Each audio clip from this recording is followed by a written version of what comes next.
When you read the headline, "Wall Street Will Die," it catches your attention. I read it in American Greatness. It's a publication I follow. It's led by my friend Chris Buskirk. And the article, "Wall Street Will Die," was written by Dr. Theodore Malloch and Nicholas Capaldi. It's well written. It's frightening. And sadly, it's in line with what we're seeing. Now, Ted Roosevelt Malloch is the CEO of Roosevelt Global Fiduciary, LLC.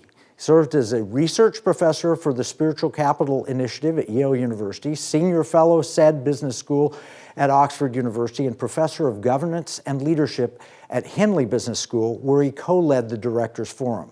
His most recent books concern the nature of virtuous enterprise, the practices of practical wisdom and virtuous business, the pursuit of happiness, the virtues of generosity and thrift. His latest book is Common Sense Business, co-authored with Whitney McMillan, former chairman and CEO of Cargill, the world's largest privately held company. This guy served on the executive board of the World Economic Forum, Davos. He's held an ambassador-level position at the United Nations in Geneva, Switzerland. He's worked in the U.S. State Department and Senate. He's done capital markets at Salomon Brothers on Wall Street. He sat on a number of corporate, mutual fund, and not-for-profit boards. He was also active in the Trump campaign of 2016. And American Greatness runs his weekly opinion column. He's earned his PhD in international political economy from the University of Toronto and took his BA from Gordon College and an MLit from the University of Aberdeen on a St. Andrews Fellowship. So I want to welcome this guy. He's been around the world. He's seen from the inside the great World Economic Forum and the inner workings of our government and Wall Street. So he's really a smart guy, and I want to welcome Dr. Malloch. Welcome to the Economic War Room. It's really great to be with you. Thank you for what you're doing. Well, how in the world does somebody go from the WEF and the State Department to being a part of getting Donald Trump elected president and then writing for American Greatness? Well, the long story on that would be my memoir, Davos, Aspen, and Yale. My story behind the elite curtain as a global sherpa, as Margaret Thatcher once called me. And it is a long and sordid tale, but it means I've been in all those places.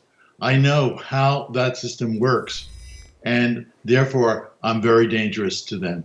I bet you are. And then you write this topic, "Wall Street Will Die," which shows I've been in the investment industry. I've got a chartered financial analyst designation. I worked for John Templeton for a decade. I've been through all of this, and then you tell me Wall Street will die. I mean, that's like telling me the world's going to end.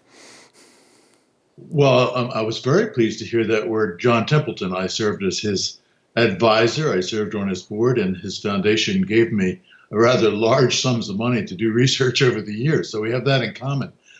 But this is a frightening article. I mean to frighten people. And I think we have to look at this change that is frankly coming about. We're not there yet, but it's coming about. And last year was the beginning of something. And there is, in fact, the possibility that it will no longer be valuable, expected, or even profitable to invest in companies. Well, tell us about what Wall Street should be like. I mean, when I grew up with Templeton and he built the Templeton Growth Fund, and then I went to work for him, we built the Private Client Group in the 1990s and brought global investing in. Used to be you could invest and you'd have a good savings and retirement program, and the companies were trying to make money so that you got dividends and stock appreciation. So how's it supposed to work? Well, John Templeton, Peter Lynch, Warren Buffett, other great investors, laid out those strategies, and there were very worthwhile revisiting. It wasn't, as you recall, a get-rich-quick scheme. It was a slow and patient kind of investment over time. You invest in appreciable stocks, bonds, primarily stocks, and the entire economic system, the one that we're talking about that you played in, was focused on growth. It was designed to bring together creative people who lacked resources with people who have those resources.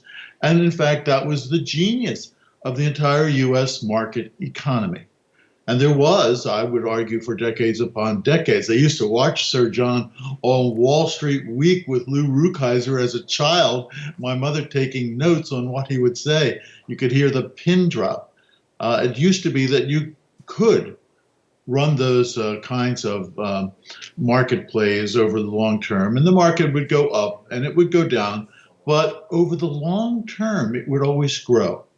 The system wasn't collapsing, it wasn't crashing, it wasn't going down forever. Prosperity was made by buying and holding a diverse portfolio of value stocks. And those who understood that and could see the value did well over a generation and passed that on to their heirs. It was a very, very successful formula. And lots of companies were involved. Lots of private companies were involved. Mutual funds, as you mentioned, were involved. Some countries around the world tried to copy that system. Some did better than others. But buying and holding in a patient fashion, I would say, over the long term, was always the way to prosperity. Yeah, that was the American dream, because you didn't have to start rich. You didn't even have to have a massive salary. If you put enough aside on a weekly basis and cost dollar averaged and did all of that, you could actually make a very nice life for yourself, for your family, and for your heirs. And that was a system because Wall Street was based on serving the shareholder. Back to old Milton Friedman, what's the goal of the board of directors? Is to serve the interest of the stockholder, the shareholder, and to maximize profits for the shareholder. That's unfortunately seemed to change. It's changed dramatically. Hayek, of course, who we appreciate long ago, said the market economy is not a mechanical system that can be predicted, but you can bet that over time the market will go up because the entire economy is geared for growth. That means that general strategy will work in the long term. And it did. But now, and I would say last year was an indicator, it's the trigger for the down. And the market was massively down last year, as you know, all of the markets worldwide, but particularly our US market. It has changed. Something has changed. And what has changed is, frankly, that creative destruction of the entrepreneur is no longer adored, is no longer respected, is no longer invested in. And what we have is a system now of radical socialism, I would call it woke socialism, that wants to eat the cow. Yep, we're going to have to take a break.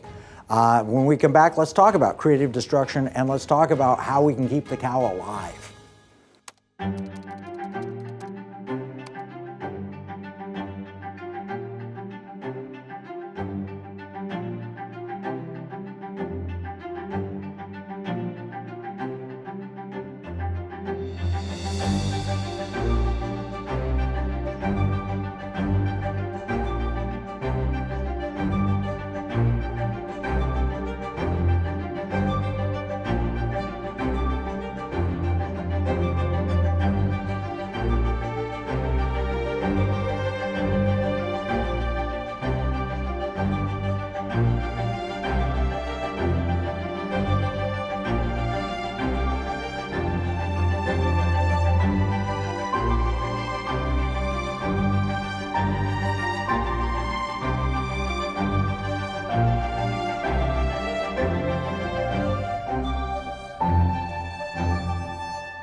Dr. Malloch, we've been talking before the break, we were talking about what the American dream was and how people could invest in that. But something drastically changed, and we saw it happen, impact the market last year. Tell us about that. Well, I would say historically, Republicans have always been focused primarily on growth, what I call the liberty narrative.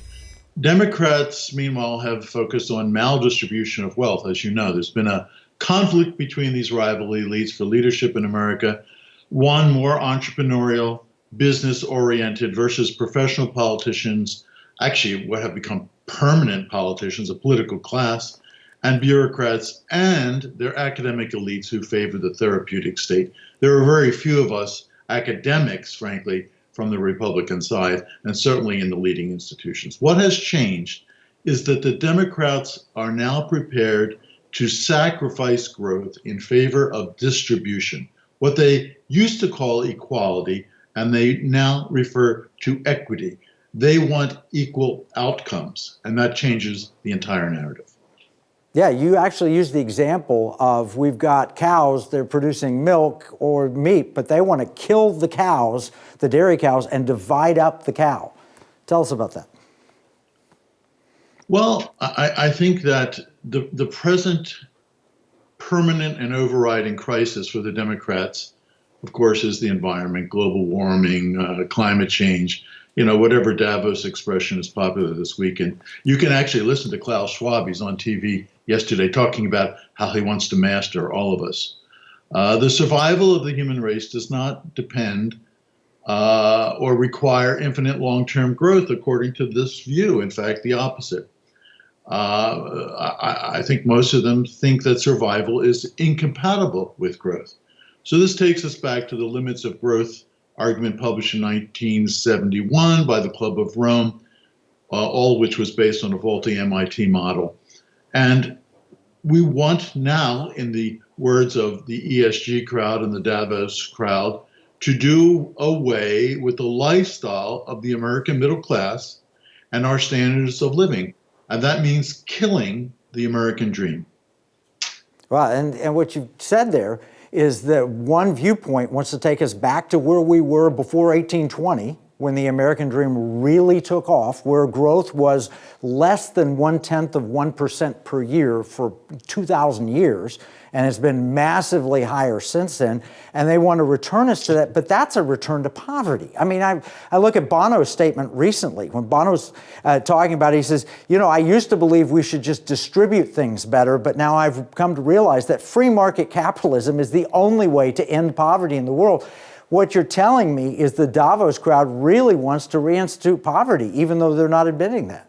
Well, Bono is at Davos every year, as are the Gateses and the Soroses and Larry Finks. So it would be good if he would amplify that message at Davos where they need to hear it, because that's not what Davos is about. Davos is about stakeholder capitalism.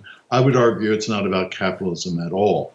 It's about an elite ruling the world in a form of globalism, and they have no interest in markets whatsoever. They have no worship or no valuation put on this Schumpeterian idea of creative destruction and the critical role of the entrepreneur in that process. No, quite the opposite. They want socialism. They would like a democratic form of socialism, but they want to be at the top of that pyramid. So this is not a temporary limit on economic growth, a pause or a relaxation of, let's say, some appetite or animal spirits. No, this is the end of the dream. And as a consequence, I would say, and this is what I wrote, the end of the stock market itself. Why would anyone? I mean, you think about the people that you know and have invested with, and some of these stock market gurus even. Why would anyone invest if there's no chance to profit? If profit is a negative concept? If you couldn't see your investment grow, why would you put your money in anything? You might as well put it into your mattress. So I think Wall Street doesn't want to admit it, but in a thoroughly socialist stakeholder economy, there's no need or reason for stocks. Over time, companies cease to exist. The market is dictated, and the state, through its regulatory bureaucracies, ends up controlling everything. A very dire situation. I hope we can avoid it. Yeah, it sounds like Italian fascism. It sounds like Occupy Wall Street put on a business suit and then marched into the White House and the regulatory agencies. Well, I like those examples. Unfortunately, that could be just the case. But if you went, and I've taught at major business schools, so I'm saying this again from the inside. If you go to those business schools, this is more or less the curriculum. So it's what our MBAs are being spoon-fed. So is this the Gramsci long march to the institutions? They've gotten to academia, they've gotten to the business schools finally. They're now getting to the engineering schools, which is shocking to me because if 2 + 2 doesn't equal 4 in engineering, bridges fail, people die. Well, Antonio Gramsci, of course, you're referring to the Italian communist theorist, was quite insightful in his view that it would take maybe even a few generations to get to socialism.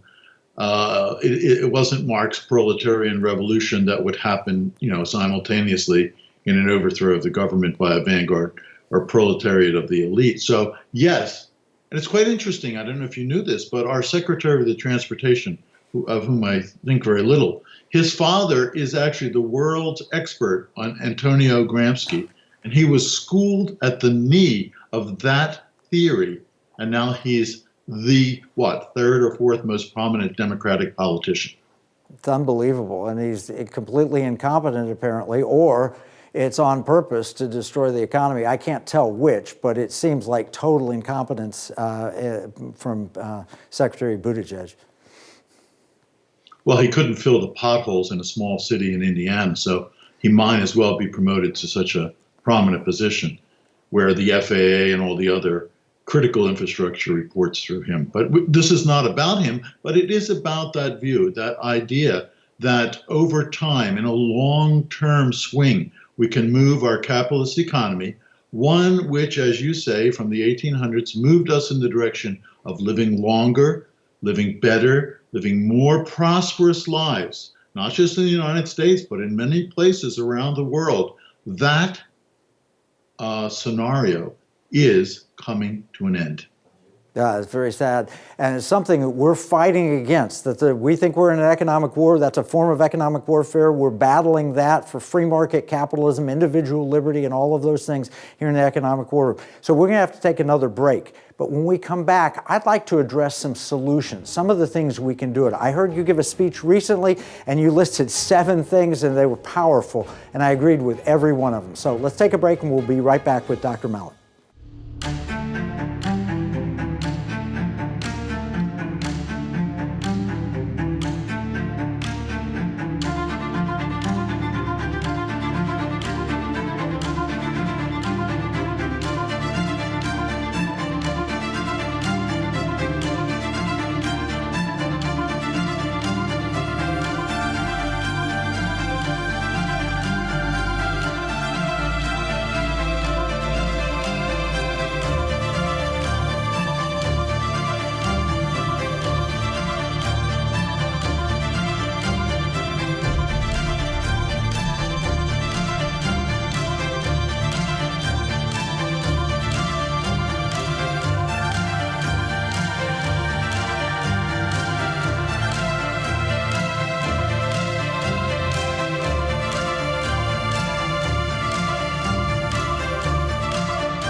So we're back with Dr. Malloch, who's so brilliant that he was invited to the Inside in Davos, and he's highly respected in the academic community. He's highly respected. He's written 18 books. We have a connection through Sir John Marks Templeton, who wrote the foreword for one of his books. I mean, just tremendous getting to know you, Dr. Malloch. But you laid out a serious problem. If you don't have Wall Street and individual liberty and free market capitalism, you don't have a reason for America. America doesn't exist. We just disappear. So it's existential for our future as Americans. So we've got the problem. How do we fix it? Well, it took us a long time to get here, and I don't think it can be fixed in a snap of the fingers. Part of the fix, obviously, has to do with our political institutions. Part of it has to do with our overregulation and the need to deregulate. And I think a large part of it has to do with what I would call our moral ecology, or moral and ethical attitudes. And I'm very sympathetic to the work of someone like Michael Novak, who, of course, wrote about this in The Spirit of Democratic Capitalism. And I've written about it, of course, over my entire career. If you don't have the moral values that make possible our economic system, i.e. the capitalist system that we've come to appreciate in American history, which is unique, and it was there at the beginning of American history. And the founders knew this. I mean, Alexander Hamilton wrote about it in detail, and we have practiced that down the ages. If we don't really revisit, teach that in our civics classes, teach that again in our Sunday school. So it'd be nice if somebody attended Sunday school again. If we don't do that, then I think we're doomed to failure. Well, you mentioned that it's from the beginning. I mean, Adam Smith didn't just write The Wealth of Nations. He wrote the Theory on Moral Sentiments. He was a moral philosopher. So it's absolutely, and in fact, we write about that and talk about that. We call it the economic war of the heart. Jesus said, if you're not faithful with your unrighteous mammon, you'll never be trusted with true riches. And basically, we've got to get that part right, that heart part right, before we can win the other battles that we're facing. Yes, so it's not just an academic exercise, though, as much as I've been a knight in that battle. It's also a matter of practice. And one of my books, called Doing Virtuous Business, was made into a documentary, PBS documentary, actually. 15 million people had the chance to see it. In it, we catalog 60 companies that embrace these virtues of capitalism and how they did that. Each one unique, each one distinctive, really difficult to duplicate because they all have their own corporate cultures, but they did it. And those stories need to be told, retold. Those stories are being replicated every day, week in, week out, by small and medium-sized enterprises, some of which get to be big enterprises. And we need more of those enterprises. Well, one of the things we're doing here in the Economic War Room is we're educating the investor, but we're also training financial advisors at Liberty University to not focus on ESG, environment, social governance, which is a grab bag of leftist propaganda agendas, much of which is just a scam, but to focus instead on LSV, liberty, security, and values. So individual liberty, security, which could be personal or national security, and Judeo-Christian Western civilization values. Well, I'm very glad to hear about this because it's in fact much needed. I would refer your listeners to an article I wrote a couple months ago called ESG is a Scam. So you said it, I said it at great length, and I explained how it is a scam, how it's dictated, manufactured, and concocted, and how trillions and trillions of dollars now has been moved in that direction, university endowments and many investors. And we need to free ourselves from that bondage. Well, no question. In fact, it's devastatingly destructive to American independence and liberty because it was defunding all of the energy development that we had here in the United States. And so we became energy independent under the Trump administration, and now we defund that. We canceled the Keystone Pipeline. Banks no longer want to lend money to energy companies, so energy companies can't get capital to grow and expand. It really is not just a scam, it's a very deadly scam. It is. And the energy sector, of course, is a critical one because it's the throttle for the whole economy. So they are strategic in what they have done, or in this case, even undone. So we need to bring back the policies of the previous administration. And I'm very happy to see Governor DeSantis take this on, just head on in the state of Florida. So we need people like him and others. Governors are actually quite capable of doing this, but we also need some spokespersons on Wall Street, some CEOs of big firms who say, we're not going to be dictated by these eco-terrorists.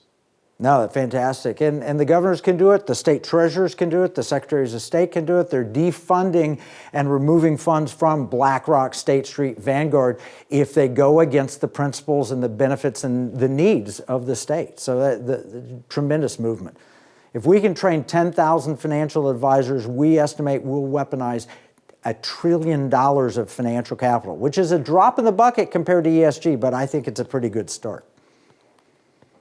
It is, and it's something that has to be taken on head on.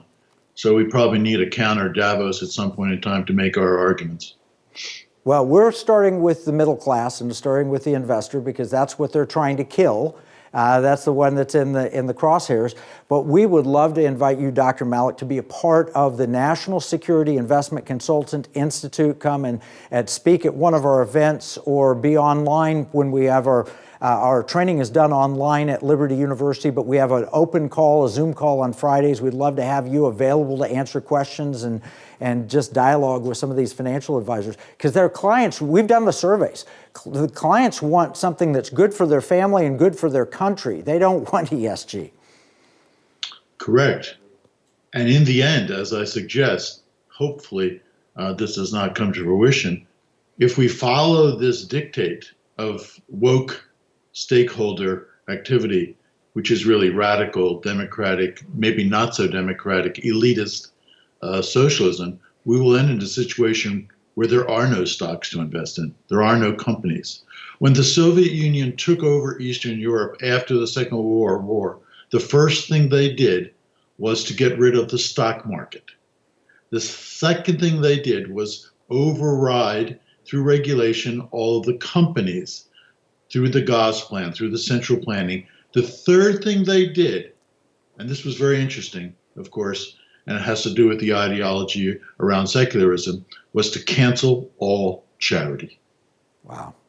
Well, that just kills the poor and the middle class and enriches the elite. It's frightening. Dr. Malloch, thank you so much for being part of the Economic War Room. Pleasure to be with you. Now, we're going to take what Dr. Malloch has shared with us, and we're going to put it in our economic battle plan. That's a free PDF document. It could be 30 pages, it could be 50 pages, but it'll summarize what we talked about. Then it will add to it action steps, things you can do to change, whether it's invest or find a financial advisor or whatever you can do to help save America. Remember, what we see as a marketplace, our enemies view as a battle space. You can get your free economic battle plan at EconomicWarRoom.com. This is Kevin Freeman from the Economic War Room.